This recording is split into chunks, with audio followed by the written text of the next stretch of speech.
Yun po, unboxing tayo ng aking bagong dating na battery life PO4 na CST. Ang tatak, ito po. CST Energy. Yan. Kompleto sila oh. May manual, tapos may guidelines para sa paggamit ng yung safe use ng lithium batteries. Kasi delikado po ang lithium. Pwedeng sumabog, pwedeng makasunog.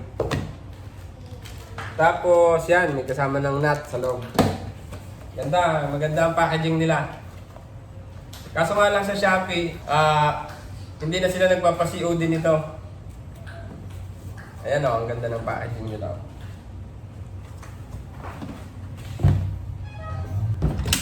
Magaan po ang lithium ang Life PO4 kumpara dun sa mga lead acid. Mas mabigat pa dito yung bigat nito yung isang 12 volts 25 amps na na ginagamit ko, yung Channing. Ang ganda nito, may handle pa. Pakagaan lang. Naka-Bluetooth na po yan, ito nakalagay Bluetooth. So, ngayon na-download ko yung niya. Download ko lang. Siyempre test muna natin yung voltahe niya. 13.2 volts. So, okay naman. Tapos sukatin ko po dun sa mga gustong maglagay ng nito, mga aparato yung mga nilalagay nila ng box, patungan. Sukatin ko na rin. Meron po siyang 10 inches po yung haba. Tapos kulang na lang sa 7 inches yung niya, width niya. Tapos ang height niya mahigit 8. Dito lang. 21 cm. Nasa 8 inches siya. Makunat ito, makunat tong Life PO4. Kaso sabi nung iba, mas maganda lang talaga yung Gentile. Ito kasi, kaya itong binili ko, may Bluetooth. Yung Gentile wala, ay gusto kong maka-experience ng ganito. So yan, wala na tayong kuskus balongos pa.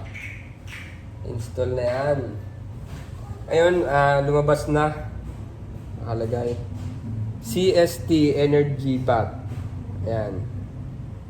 Tapos, click lang natin, connected na. Ayun, lumabas na dito.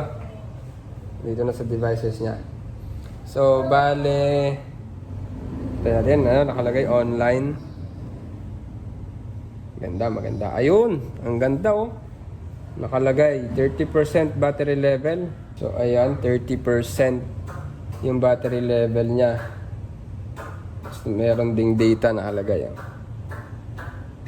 Yung total battery capacity 100 Ah. So 30 Ah lang yung kaya sa 30% kasi 30 Ah lang yung battery capacity niya sa ngayon. So kailangan siguro itong i-charge. Ayun, ang ganda Kasi yan ay naka 4S na 3.2 volts. Kaya siya nakakuha ng 12.8 volts. Ang kagandahan pala dito, makikita mo yung battery level ng bawat Ayan talagang single cell. 4 kasi yan naka-series, nakalagay 3.29 bawat volts. Bawat Ang ganda. So, yan lang muna. Sa ngayon ay in-unbox ko lang. Kakabit ko yan dun sa aking solar sa bahay para sa washing machine ko. 200 watts nga pala yung nun, bifacial. Yung solar panel. So yan, makikita mo rin dito yung real time talaga siya. Yung voltage na 13.14 volts. So dito sa ay ilan nga kanina? 13.2 volts. So hindi naman masyadong malayo yung niya, reading niya. Same siya dun sa tester.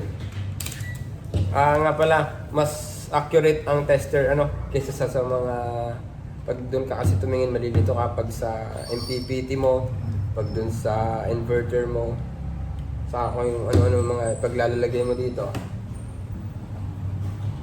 Kagaya rin nito, mga ganito, mas accurate dun sa tester, yun yung tingnan. Kaya importante talaga pag nagdi-DIY kayo, may tester kayo. So ayan, nakakamangha lang. First time ko kasing makagamit nito. Ayun ang kagandahan din nito. Nakalagay dito yung remaining working time. Halimbawa ay may nakaload ka na TV or washing machine or ano ba yung electric fan yan. Halimbawa 90 watts na electric fan or 70 watts. Nakalagay dito kung ilang oras yung itatagal ng battery mo. Ayan o, remaining working time.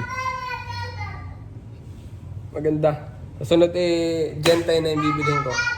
Sinubukan ko lang kasi yung magkaroon ng may Bluetooth connection. Para lang maka-experience. So, ayun lang. Sana ay mas kasing kunat nito yung Gentile. Sabi kasi yung Gentile daw talaga. Ganda.